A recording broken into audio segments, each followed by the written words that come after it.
Bom, pessoal, hoje vamos falar um pouco sobre a esfera no espaço, tá bom? Bom, para começar, vamos começar com a definição. A esfera de centro O e raio R, onde O é um ponto do espaço e R é um número real positivo, é o conjunto de todos os pontos do espaço cuja distância ao centro é igual a R, tá? Os pontos do espaço cuja distância ao ponto O, faltou completar isso, a esse ponto fixado vai ser igual a R, tá bom? O, em geral, vai ser chamado centro da esfera e R vai ser chamado do raio da esfera, tá bom? Se você coloca um sistema de coordenadas ortogonal no espaço, então, de uma maneira simples, você obtém aqui a equação da esfera de centro R, raio O, da seguinte forma, né? Se você toma aqui um ponto P que pertence à esfera e dá coordenadas a esse ponto, x, y e z, tá? E o ponto O é o ponto fixado, né? É o seu centro. O vai ser igual a B, C, tá? Então, note que P pertence à esfera, tá? Eu estou chamando de S, todo esse conjunto daqui.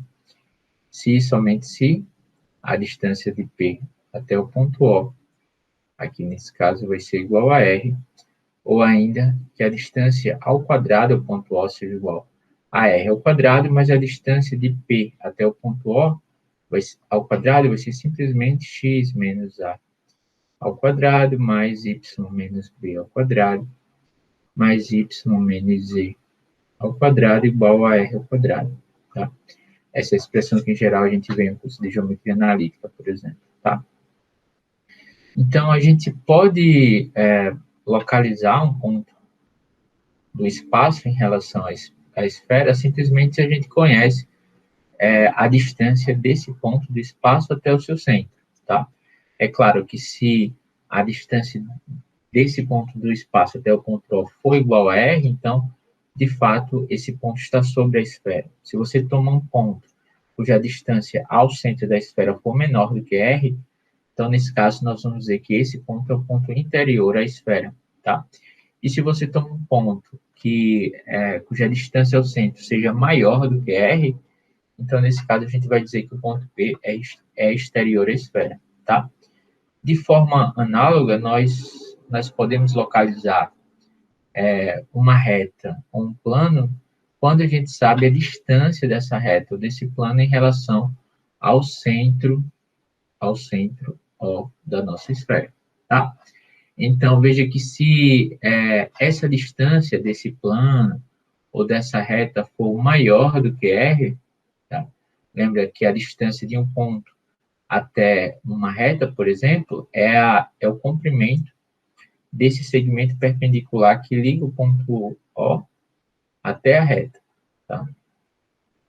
Então, se esse comprimento daqui for maior do que R, então, nesse caso, a gente vai dizer que a distância, nesse caso, a gente vai dizer, por exemplo, que essa reta é exterior à esfera, tá? E note, nesse caso, que a interseção dessa reta, desse plano, vai ser vazia com a esfera, tá? A mesma coisa acontece se a gente tomar um plano assim, né? Um plano cuja distância até que, por exemplo, um plano assim, por exemplo, para melhor.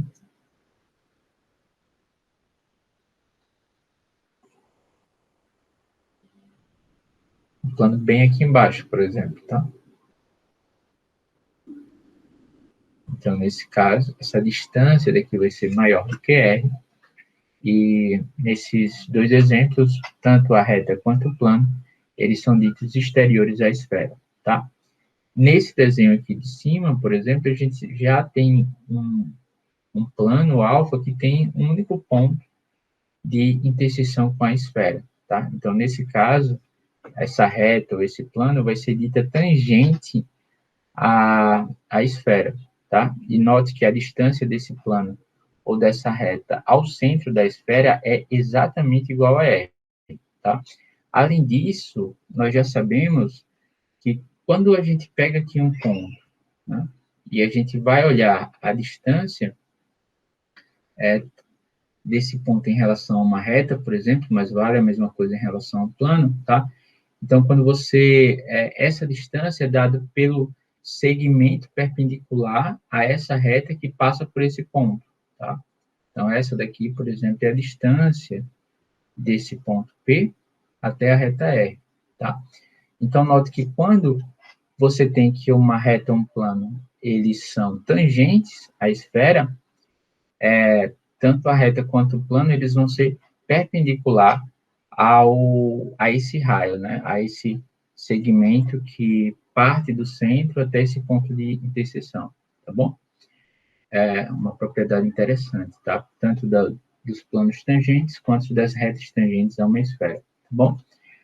Agora, se a distância ao centro é menor do que o raio, então a reta ou o plano vai ser dito secante à esfera, ou seja, eles de fato, eles cortam a esferas em mais em mais de um ponto, como a gente vai ver agora, tá? Então, a interseção de uma reta secante com uma esfera, elas são dois pontos, tá? Isso aqui é um fato simples de se verificar, vou deixar como exercício para se verificar. Agora, se um determinado plano secante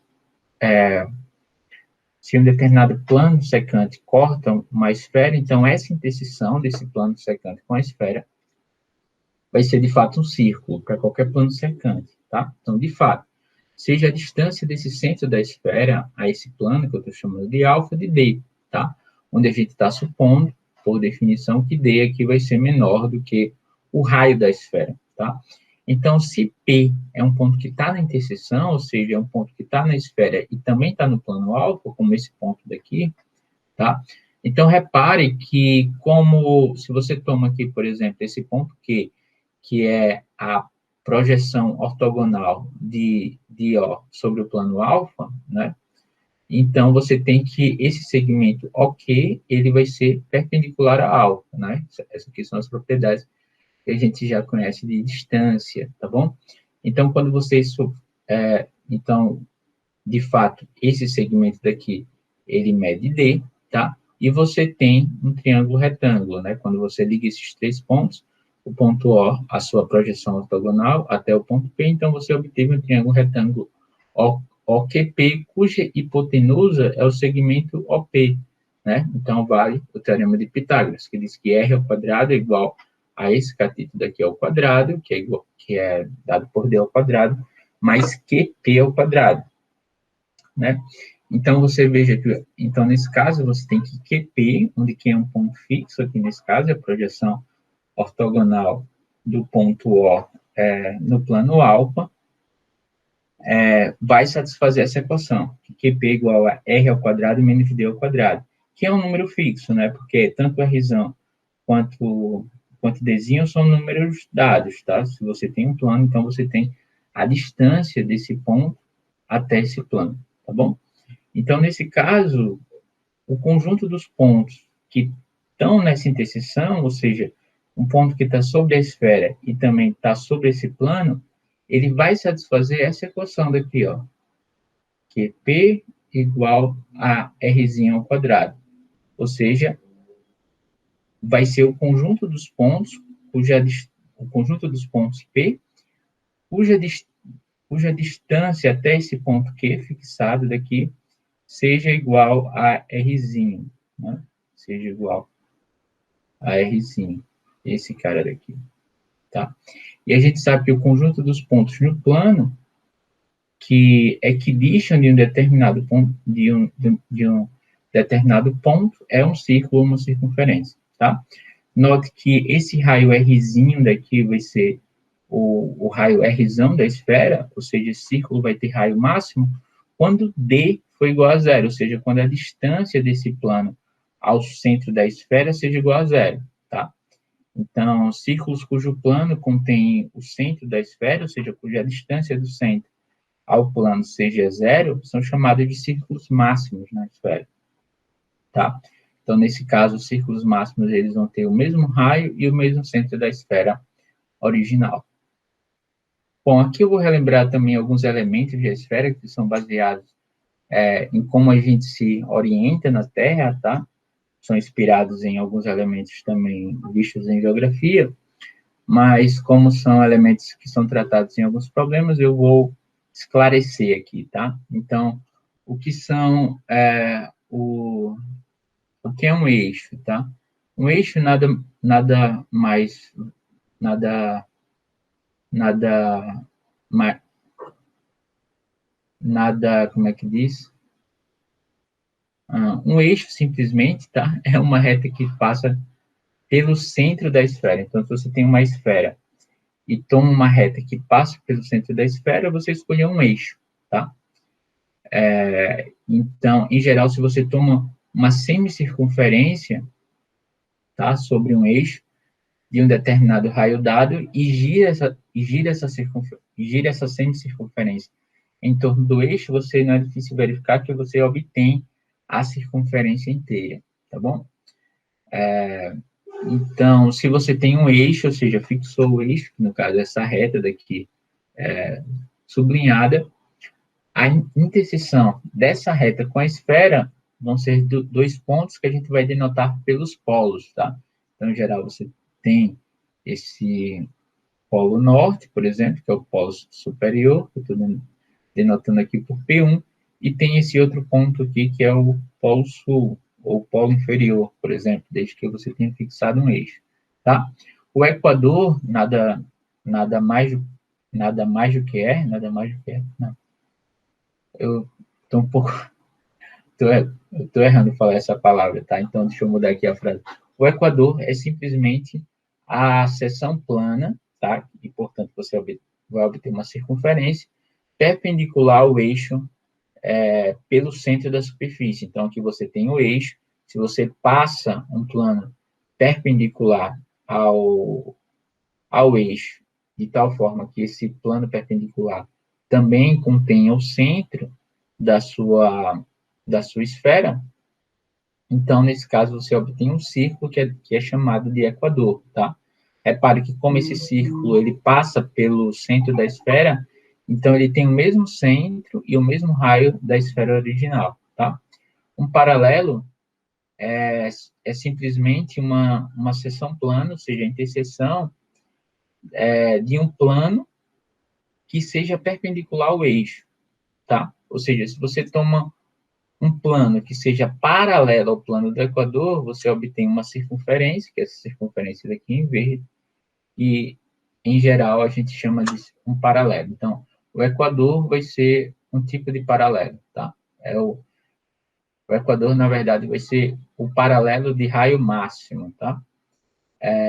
E o meridiano são círculos máximos também, que são obtidos pela interseção da esfera por um plano que passa pelo eixo. Então, você escolheu um plano que contém o eixo, então, intersecta a esfera, esse círculo que você obtém por essa interseção, que você vai chamar de meridiano, tá? Bom, um outro termo usado em alguns problemas de geometria é o que a gente chama de fuso esférico, tá? Então, dois meridianos, eles delimitam uma região da superfície esférica, da esfera, chamada fuso esférico, tá? Então, se você pega dois meridianos, dois meridianos, então, essa área que está compreendida entre esses dois meridianos, que é essa área em cinza daqui, é o que a gente vai chamar de fuso esférico, tá bom? Então, note que quando você tem um fuso esférico, você tem esse ângulo alfa daqui do fuso, que é obtido a partir do equador, tá? Então, se você pega, por exemplo, esses dois pontos aqui que estão sobre esse meridiano e liga com o equador, desculpa, e liga com o seu centro, você vai obter um ângulo, tá? Esse ângulo tem uma determinada medida alfa e é ele que vai caracterizar o fuso esférico, tá bom? Aqui só uma pequena curiosidade, né, que teoricamente a Terra vai ser dividida em 4 fusos iguais, cada um deles correspondendo a uma determinada hora do dia, tá? Então, é fixado um meridiano, em geral a gente chama esse meridiano fixado, em geral a gente chama não, em geral esse meridiano fixado é o meridiano de Greenwich, que passa por uma cidade lá da Inglaterra, tá? Então, a gente tem, por exemplo, que pontos que estão sobre o mesmo fuso, eles têm a mesma hora, tá? Em teoria. E por exemplo, para você determinar a hora em outro lugar do planeta, basta que você saiba em que ponto, em qual é o meridiano que esse ponto vai estar em relação ao meridiano que você está, tá?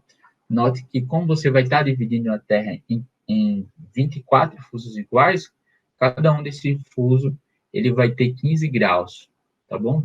360 por 24 vai ter 15 graus, tá? Então, por exemplo, um, por exemplo, aqui você tem que esse ponto daqui em amarelo, ele vai estar atrasado em 1 hora em relação a esse outro ponto daqui, tá? Por exemplo, esteja sobre o Acre, tá bom? Aqui apenas uma curiosidade. Em seguida, também eu falo sobre uma curiosidade também de geografia, né? Que é mais geografia do que matemática, mas é algo interessante também que para você se localizar na Terra, basta que você saiba de duas quantidades, né? Da latitude e da longitude, tá?